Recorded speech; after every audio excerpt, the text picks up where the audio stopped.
My lords, ladies and gentlemen, it is my most sorrowful duty to announce to you the death of my beloved mother, the Queen.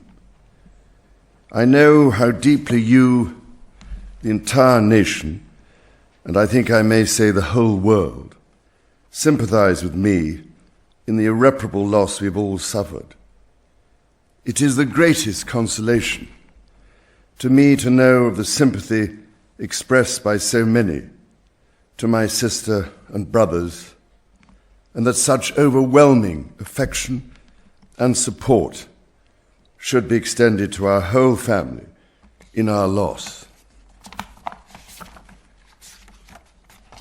To all of us as a family, as to this kingdom and the wider family of nations of which it is a part, my mother gave an example of lifelong love and of selfless service. My mother's reign was unequaled in its duration, its dedication, and its devotion. Even as we grieve, we give thanks for this most faithful life.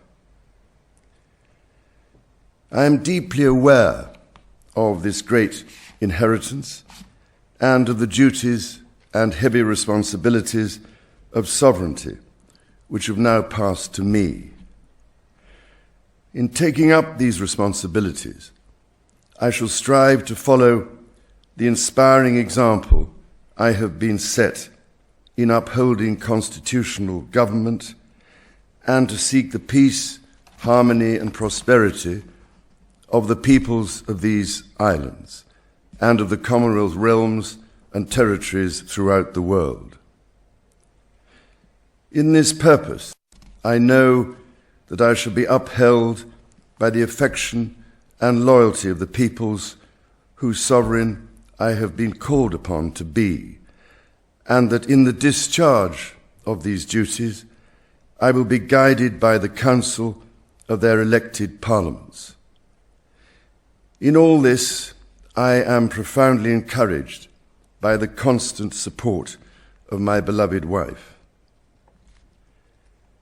I take this opportunity to confirm my willingness and intention to continue the tradition of surrendering the hereditary revenues, including the Crown Estate, to my government for the benefit of all, in return for the sovereign grant which supports my official duties as head of state and head of nation.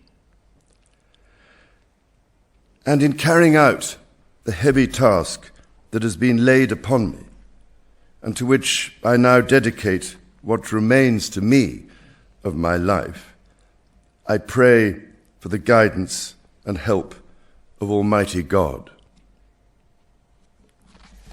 I have with humble duty to crave your Majesty's permission for the publication of your gracious speech. Approved. Concerning the security of the Church of Scotland. I understand that the law requires that I should, at my accession to the Crown, take and subscribe the oath relating to the security of the Church of Scotland. I am ready to do so at this first opportunity.